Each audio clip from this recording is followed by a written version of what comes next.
आज के इस लेक्चर के माध्यम से IRC 58 2015 के अनुसार traffic consideration in the design of rigid payment कैसे करते हैं उसके बारे में स्टडी करेंगे। Traffic consideration traffic consideration consideration is a process is a process of evaluating is a process of evaluating is a process of evaluating evaluating is a process of evaluating पहला design traffic volume road पे traffic की volume कितना है, composition क्या है, वो bus car truck क्या है, वो कंपोजिशन क्या है, एक्सल लोड क्या है for making axle load spectrum, traffic का वितरण कैसे है, डिस्ट्रीब्यूशन ऑन द रोड कैसे है, तो एक्सल लोड 24 आवर सर्वे करके करते हैं, इसका एक वीडियो बना चुके हैं। एक्सल लोड ग्रोथ रेट क्या है, उस एरिया में ट्रैफिक का ग्रोथ क्या रेट है, कोई वहाँ पे इंडस्ट्री आ रही है कुछ आए तो ग्रोथ रेट बढ़ जाएगी या नॉर्मल है तो ग्रोथ रेट क्या है। IRC इसका ग्रोथ रेट क्या है 84 के हिसाब से ले लेंगे। फिर लेन डिस्ट्रीब्यूशन क्या है, लेन डिस्ट्रीब्यूशन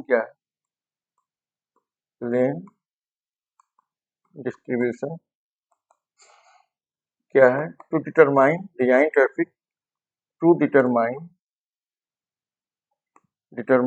डिजाइन ट्रैफिक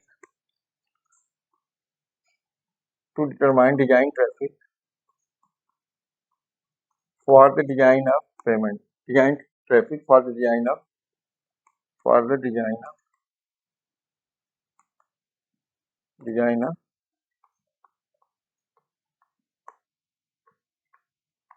payment। तो ये ट्रैफिक कंसिडरेशन बहुत जरूरी है for designing good quality of rigid pavement. इसका ऑब्जेक्टिव है role of traffic data in design of rigid pavement, differentiate between lane design traffic for the bottom up tracking and top down tracking, apply the cumulative commercial vehicle formula. इसके 4 objective हैं। Role of traffic data in design of rigid pavement का बहुत ही important role है जिसको हम लोग आगे देखेंगे। तो जो हमारे स्लैब फेल होती है वो बॉटम अप क्रैकिंग, जो रिपीटेड लोड उस पर चल रहे होते हैं इनएडिक्वेट डिजाइन, तो बॉटम से क्रैक स्टार्ट होगा, it will surface at top, इसे हम लोग बॉटम अप क्रैकिंग के नाम से जानते हैं। और दूसरा टेम्परेचर डिफरेंशियल की वजह से ड्यूरिंग द कंस्ट्रक्शन वो कर्ल अप हो जाती है सर, क्योंकि यदि प्रॉपर क्यूरिंग या प्रॉपर वाटरिंग या टेम्परेचर डिफरेंस बहुत ज़्यादा है तो slab tend to curl up, ऊपर की तरफ जाती है, सब गेट को छोड़ देती है, फिर ट्रैफिक इसमें पास होती है, तो यहाँ पे टॉप डाउन ट्रैकिंग हो जाता है। फिर यदि हमारा स्लम्प हाई है, प्रॉपरली मिक्स प्रॉपर नहीं, तो सिंकेज एक्सटेंशन की वजह से भी कंक्रीट या सिंकेज क्रैक होता है और ये सब एक दूसरे से मिल करके ज्वाइंट होकर के they fail the slab. So we can see how failure occur because of all this fatigue cracking, repeated load की वजह से, कर्लिंग अप डिफरेंशियल टेम्परेचर की वजह से और सिंकेज इत्यादि वजह से स्लैब पूरी फेल हो जाती है। इसको अवॉइड करने के लिए we need to properly design and we need to properly construct the rigid pavement। Concrete का जो है उस बहुत ही केयरफुली कंस्ट्रक्ट करना होता है। Why traffic construction is critical, तो rigid pavement fail mainly by fighting cracking, bottom up cracking during the day and the top down cracking during night due to repeated axial loads combined with the temperature differential। ये जो है rigid pavement fail हो जाता है। Traffic data decide कि हमारी slab thickness कितना होना चाहिए, ज्वाइंट की स्पेसिंग कितना होना चाहिए, यदि हम पैनल में कास्ट कर रहे हैं तो उनके ज्वाइंट की स्पेसिंग कितनी दूर में होनी चाहिए, इसमें जो डबल बार्स लगते हैं या टाई बार लगते हैं उसकी भी हम लोग डिजाइन कर पाते हैं। और cumulative fatigue damage CFD less than or equal to 1 होना चाहिए। ये सबको हम लोग ट्रैफिक डेटा से, ट्रैफिक का जो डेटा हम लोग फील्ड से उठाते हैं उसके हिसाब से आगे की डिजाइन करते हैं, या तो हिस्टोरिकल डाटा पे डिजाइन करते हैं या तो हमारे पास एक्चुअल डेटा अवेलेबल होता है। तो डिजाइन लेन क्या होती है, 2 लेन 2 वे road, each lane is design है, जो 7 मीटर की हमारी रोड होती है, इसमें दोनों तरफ ट्रैफिक चल रही होती है अप एंड डाउन, इसका ईच लेन ही डिजाइन होता है। 3.5 होगा तो जो भी CVPD आती है, जो भी कमर्शियल व्हीकल पर डे है, उसका हम लोग 25% लेकर के इसको डिजाइन करते हैं। Multi lane divide outer lane in the, जो हमारे मल्टी लेन 4 लेन 6 लेन है, तो आउटर लेन जिसमें स्लो मूविंग ट्रैफिक चलती है, that will be the design lane. और जो ट्रैफिक जिस डायरेक्शन में प्रिडोमिनेंट है, यदि इसमें 2000 CVPD है, इसमें 5000 CVPD है, हमारा जो predominant direction of traffic, that will be the design lane.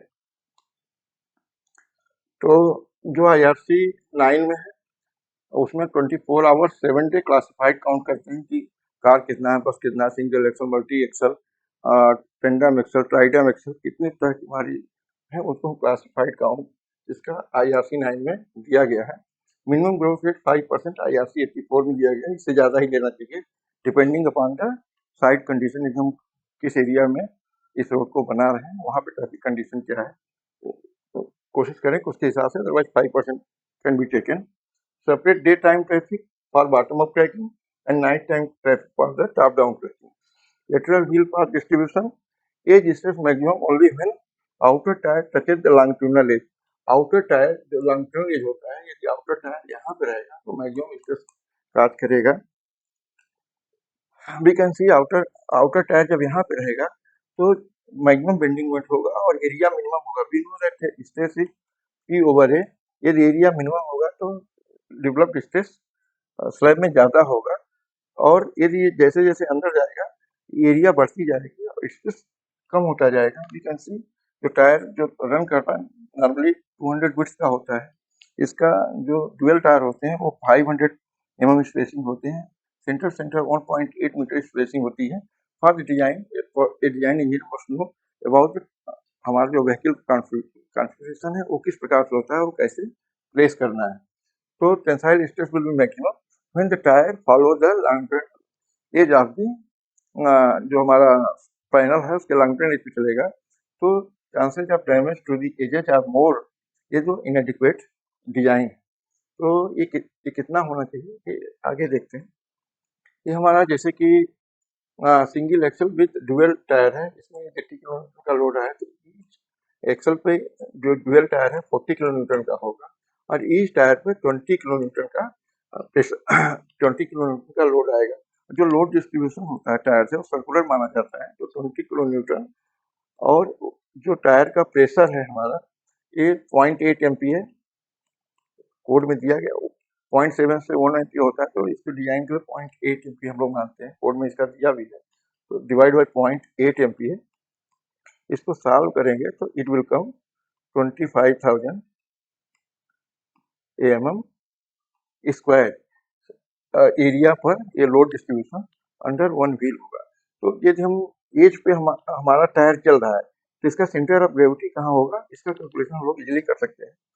तो एज हमारा जो टायर का सर्कुलर एरिया है उसका रेडियस मान लीजिए अल्फा है, तो alpha into pi radius alpha square into area we know 25,000, pi is 3.14, so radius will be root of 25,000 divided by 25,000 by 3.14.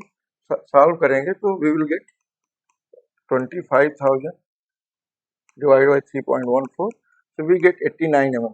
तो जो रेडियस ऑफ इंफ्लुएंस है दैट इज 89 mm। तो एज जो जब हमारे एज पे टायर चल रहा होगा तो 89 mm अंदर इसका जो रेडियस होगा, जो लोड का सेंटर होगा, that will B 89 mm inside. तो ये जैसे ही हमारा एज पे टायर होगा तो उस पर क्या कहते हैं मैक्सिमम स्ट्रेस है, उसके लिए हम डिजाइन करते हैं। जनरली 150 mm से अंदर है तो उसका इफेक्ट बहुत कम हो जाता है। तो two lane two way traffic में 25% of total two way commercial CVPD लेते हैं। यदि हमारा 1000 CVPD है तो 250 CVPD commercial vehicle per day हम डिजाइन के लेते हैं। 4 लेन मल्टी लेन डिवाइडेड में 25% of total traffic in predominant direction. Predominant direction का मतलब होता है कि जिस डायरेक्शन में सबसे ज्यादा ट्रैफिक हो उसका 25% of the total traffic in predominant direction लेते हैं। Example two lane two way traffic 4000 CVPD है, तो टू वे टू लेन में तो डिजाइन के लिए जो ट्रैफिक पकड़ेंगे फॉर फटीक जो हम फटीग एनालिसिस के पकड़ेंगे 25% ऑफ 4000 पकड़ते हैं, तो it will come 1000 CVPD for the fatigue analysis design of traffic. 4 lane divided highway, यदि पूरा CVPD 6000 है, predominant direction 3400 and other direction में 2600 है, तो हम लोग प्रिडोमिनेंट डायरेक्शन के ट्रैफिक पकड़ेंगे 24% ऑफ 3400, तो it will come to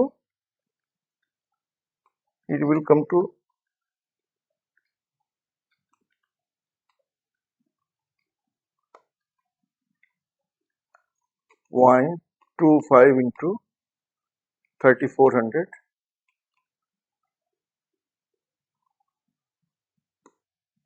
0.25 into 3400 850 commercial vehicle per day will be taken for the design thickness. जो मल्टी लेन है तो 4 लेन है तो कोई भी लेन ले सकते हैं, यदि वो 6 लेन है तो आउटर मोस्ट लेन पे जो भी कमर्शियल व्हीकल पर डे आएगी उसको हम लोगों को डिजाइन करना होता है। Cumulative number of commercial vehicle CV during design life, ये C से दिया जाता है and that is C equal to 365 days into initial traffic A 1 plus rate of growth to the power n minus 1 to the power 1 minus 1 divided by rate of growth, where C is cumulative commercial vehicle, A initial commercial vehicle per day, R annual growth rate and N design। इससे हम लोग cumulative number of commercial vehicle at the end of design period से at the end of design period 30 year है, तो उसको हम लोग निकाल लेते हैं। तो convert commercial vehicle to depressions using axle load spectrum, जो हम लोग एक्सेल लोड सर्वे से निकाले होते हैं उससे हम लोग नंबर ऑफ डिप्रेशन निकाल लेते हैं। और बॉटम अप क्रैकिंग का जो हम लोग डेटा लेते हैं that is 6 hour day time 10 AM से 4 PM के बीच में एक्सेल लोड कितना है, एंड टॉप डाउन क्रैकिंग के लिए only 6 hour night time 12 AM से 6 PM की जो ट्रैफिक होती है वही करती है CVPD समेशन ऑफ NI और समेशन ऑफ N करते हैं। तो इसका एक हम लोग आगे जब हम टेम्परेचर कर लेंगे तो फिर इसके बाद डिटेल में स्टडी करेंगे। This is the during day में हॉट रहेगा तो ऊपर हो जाएगा नीचे हो जाएगा, जब इससे लोड पड़ता है तो stress in the bottom fibre आएगा, तो एक टेंसाइल स्ट्रेस से क्रैकिंग चालू हो जाती है टेंसाइल। और ड्यूरिंग नाइट में कोल्ड की वजह से ये बॉटम के फाइबर्स कंट्रैक्ट होंगे, एक्सपेंड होगा, पर जब ट्रैफिक चलेगी तो टॉप डाउन क्रैकिंग चालू होती है। तो इस सब के बारे में जब टेम्परेचर पढ़ेंगे तो डिटेल में स्टडी करेंगे। Example cumulative commercial vehicle, a 2-lane NH section has initial traffic A 1800 CVPD, growth rate 6%, design life 30 years, calculate cumulative commercial vehicle।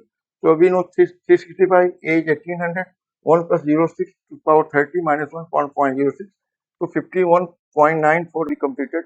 How to calculate cumulative commercial vehicle, हमको traffic data में क्या क्या चीज consider करनी चाहिए, इन सब के बारे में पढ़ा। अगले लेक्चर में टेम्परेचर, जैसा कि टेम्परेचर डिफरेंशियल टेम्परेचर का क्या इफेक्ट होता है और क्या लेना चाहिए for the design of rigid payment will study.